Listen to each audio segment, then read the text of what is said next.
দেখুন, আজকের ভিডিওতে আমি ইন্ডাকশন মোটরের দুটি প্রবলেম সলভ করব।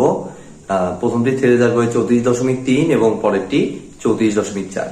তবে ভিডিওটি শুরু করার আগে আমি বলবো যে যারা আমার ইন্ডাকশন মোটরের আগের ভিডিওগুলো দেখেননি, অবশ্যই সেই ভিডিওগুলো আগে দেখে আসুন, তারপরে এই ভিডিওতে আসুন। তো প্রথমটি আমাদের বলেছে 34.3 এক্সাম্পলটি দেখুন, বলছে যে a 4-pole 3-phase induction motor operates from a supply whose frequency is 50 Hz. Calculate the speed at which the magnetic field of the stator is rotating. এক নম্বর কোশ্চেনে এটি চাইছে। দুই নম্বর কোশ্চেনে বলছে the speed of the rotor when the slip is 0.04. আর তিন নম্বর কোশ্চেনে বলছে the frequency of the rotor currents when the slip is 0.03. আর চার নম্বর কোশ্চেনটিতে বলছে the frequency of the rotor currents at standstill. এই চারটি কোশ্চেন আমাদের চাইছে। তো প্রথমটিতে দেখুন আমাদের আচ্ছা, সবগুলোর জন্য কমন হচ্ছে আমাদের পোল সংখ্যা হচ্ছে কয়টা? 4টা। এটা 3 ফেজের ইন্ডাকশন মোটর এবং ফ্রিকোয়েন্সি হচ্ছে আমাদের কত? 50 হার্টজ। তাহলে প্রথমে কি বলছে আমাদের? এক নাম্বার কোশ্চেনটিতে দেখুন বলছে the speed at which the magnetic field of the stator is rotating. তো স্টেটরের ম্যাগনেটিক ফিল্ডটা আমরা জানি যে সিনক্রোনাস স্পিডে ঘুরে। তাহলে সিনক্রোনাস স্পিডের ফর্মুলাটা কি আমাদের? ns equal to 120 f divided by p. তাহলে জাস্ট এখানে ভ্যালুটা বসিয়ে দেব আমরা, তাহলে আমরা স্পিডটা পেয়ে যাব। 120 into f, f হচ্ছে 50, আর পোল কয়টা? আমাদের 4টা পোল। জাস্ট বসিয়ে দেব, আমাদের সিনক্রোনাস স্পিড আমরা পেয়ে যাব 120 গুণ 50 ডিভাইডেড বাই 4, 1500 আরপিএম। অবশ্যই এই ইউনিটটা আরপিএম এ হবে, কারণ এই ফর্মুলার যে 120 এটা আসলে রিভলিউশন পার সেকেন্ড থেকে আনা। সেই সেকেন্ডটাকে মিনিটে বানাইলে আমাদের 1 মিনিট সমান 60 সেকেন্ড আমরা জানি। সেই 60 সাথে কনভার্ট হয়ে এটা মেইনলি 120 আসে, তার সাথে আরো একটা ফ্যাক্টর 2 আসে, এই মিলাই আমাদের 120। অর্থাৎ এই ইউনিটটা হবে আরপিএম এ, এক কথায়। তারপরে দুই নাম্বার কোশ্চেনটি আমাদের কি বলছে? দুই নম্বর কোশ্চেনটি দেখুন বলছে the speed of the rotor. এবার রোটরের স্পিড চাইছে এবং সেই ক্ষেত্রে কিন্তু স্লিপ দিয়ে দিচ্ছে আমাদের কত? 0.04। তো স্লিপ যেহেতু দেয়া, আমরা প্রথমত s equal to 0.04, তাহলে এখান থেকে আমরা জাস্ট স্লিপের ফর্মুলাটা বসাবো। স্লিপের ফর্মুলা হচ্ছে আমাদের ns minus nr। আচ্ছা, nr তে rotor speed divided by ns equal to mainly হবে আমাদের 0.04। জাস্ট স্লিপের ফর্মুলাটাই পেলাম। এখন আমাদের ns তো পাইলাম এইমাত্র, কত? 1500 মাইনাস, আচ্ছা এটা এই সাইডে লিখি, 1500 minus nr divided by 1500। ns এর ভ্যালু 1500। তাহলে এটা যদি আমরা বসিয়ে দেই, তাহলে আমরা কিন্তু nr এর ভ্যালুটা পেয়ে যাব। কত আসে আমরা দেখি। 1500 সাথে 0.04 গুণ হবে, তারপর জাস্ট 1500 থেকে মাইনাস হয়ে যাবে, তাহলে 1440 আরপিএম। nr এর ভ্যালুটা আসবে আমাদের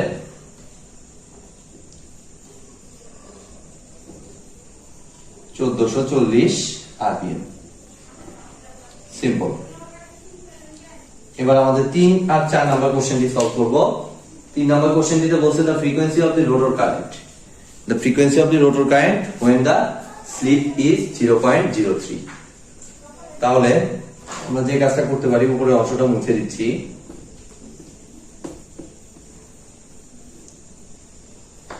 তিন নাম্বারটা আমাদের বলছে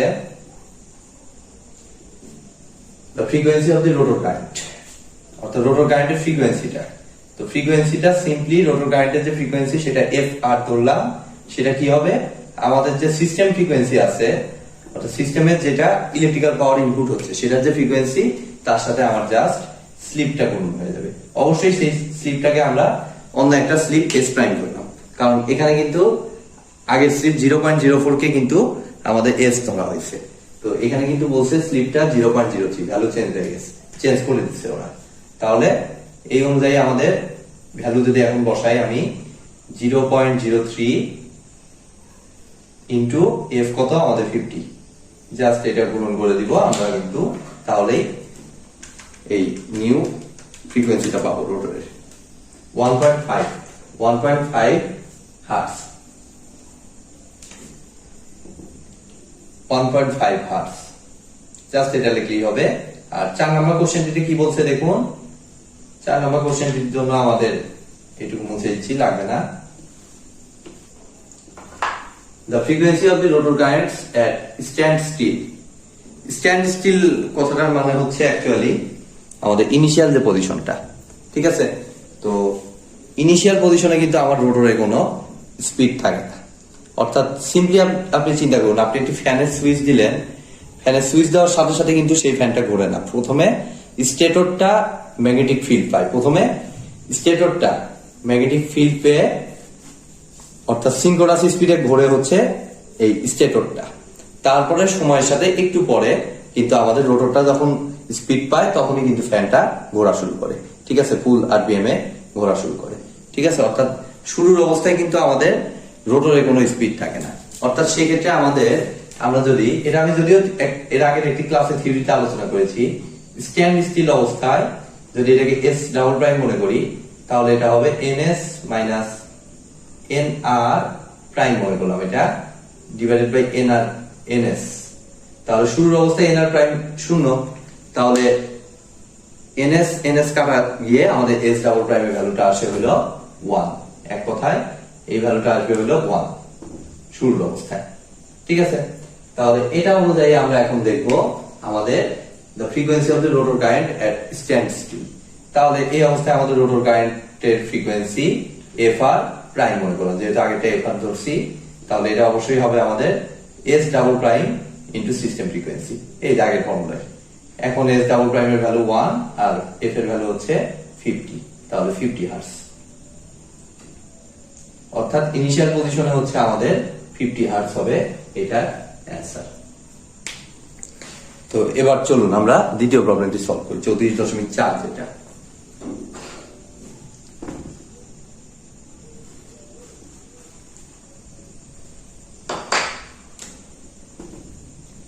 তো দ্বিতীয় কোশ্চেনটিতে দেখুন আমাদের বলছে a 3-phase induction motor is owned for 4 poles and is supplied from 50 Hz system।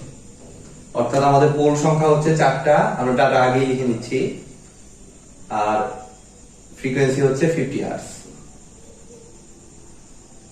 এরপর আমাদের চাইছে কি, calculate the synchronous speed, the rotor speed when sleep is 4%, rotor frequency 3 নম্বরে চাইছে rotor frequency when rotor runs at 600 rpm, ঠিক আছে। অনেকটাই আগেরটার মতোই প্রবলেম, জাস্ট আমরা 1 নম্বর কোশ্চেনের জন্য আমাদের কি বলছে, the synchronous speed অর্থাৎ ns, যেটা স্টেটর স্পিডও বলতে পারি, স্টেটরের ম্যাগনেটিক ফিল্ডের স্পিডও বলতে পারি, অনেক কিছুই বলতে পারি।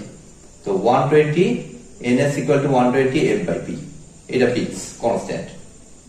তাহলে 120 ইনটু f হচ্ছে আমাদের 50 আর p হচ্ছে আমাদের 4, এটা হিসাব করলে আমাদের আসে 120 into 50 divided by 4, 1500 rpm, 1500 rpm।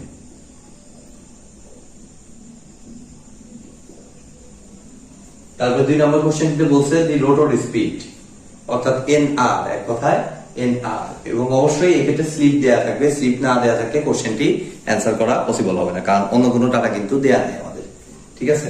তো স্লিপ আমাদের কত দিছে এক্ষেত্রে 4%, তো 4 ডিভাইডেড বাই 100 করলে আমাদের আসে 0.04।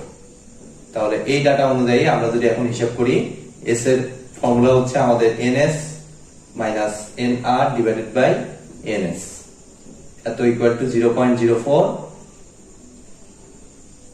তাহলে এনএস আমরা কত পাইলাম, 1500 minus NR divided by 1500 equal to 0.04। তাহলে এখান থেকে আমাদের এনআর এর ভ্যালুটা দেখুন আসতেছে 1500 কে 0.04 দিয়ে গুণন করব, তো 1500 থেকে এটা মাইনাস করে দেব 1440 rpm। এনআর এর ভ্যালুটা আসে 1440 আরপিএম। অর্থাৎ এই স্পিডে আমাদের মেইনলি রোটরটা ঘুরবে, এক কথায় মোটরটা ঘুরবে। রোটর স্পিড মানেই কিন্তু মোটর স্পিড। মোটর স্পিড বললে কিন্তু আপনারা অবশ্যই স্টেটর স্পিড বুঝবেন না। ইন্ডাকশন মোটরের ক্ষেত্রে অবশ্যই সেটা রোটর স্পিড, মোটর স্পিড মানে। তো 3 নম্বর কোশ্চেনটিতে কি বলছে, rotor frequency when rotor runs at 600 rpm। একটু ইনডিরেক্টলি দেয়া আছে, আগে এই সেম কোশ্চেনটি ছিল when rotor frequency when slip is এত। এবার স্লিপ না দিয়ে রোটরের স্পিডটা দিছে। তো ফাইন, এখান থেকে আপনারা রোটরের স্পিড যেহেতু দিয়েই দিছে, এখান থেকে আপনারা স্লিপটা বের করে নেবেন। অর্থাৎ এটাকে আমি এস প্রাইম মনে করলাম। তো এস প্রাইম যেহেতু আগে একবার এস ইউজ হয়েছে, তো কি formula, NS minus N R prime, অবশ্যই আগের বার এন আর ইউজ হয়েছে, ডিভাইডেড বাই এন এস। তাহলে এস প্রাইমটা কত হয় দেখি আমরা। এখানে এন এস এর ভ্যালু হচ্ছে আমাদের 1500 মাইনাস এন আর প্রাইম এর ভ্যালু 600 ডিভাইডেড বাই আমাদের কত 1500। জাস্ট এটা হিসাব করলে 1500 থেকে 600 বাদ দিয়ে 900 বাই 1500 0.6, 900 বাই 1500 0.6। তাহলে রোটরের ফ্রিকোয়েন্সি কত হবে, এফ প্রাইম মনে করলাম, সেটা হবে S prime into system frequency F. আগের ম্যাট্রিক্সে যেটা করাইলাম ওইটাই। তাহলে 0.6 এর সাথে জাস্ট 50 হার্টজটা গুণ করে দিব। তাহলে আমাদের আসতেছে দেখুন 0.6 গুণ 50 30 হার্টজ। এই হচ্ছে এই কোশ্চেনটির অ্যান্সার। তো আজকের মতো ভিডিওটি এ পর্যন্তই। ভিডিওটি যদি ভালো লেগে থাকে অবশ্যই ভিডিওতে একটি লাইক দিবেন, বন্ধুদের সাথে বেশি বেশি শেয়ার করবেন, আর চ্যানেলে নতুন হয়ে থাকলে অবশ্যই চ্যানেলটি সাবস্ক্রাইব করবেন। ধন্যবাদ।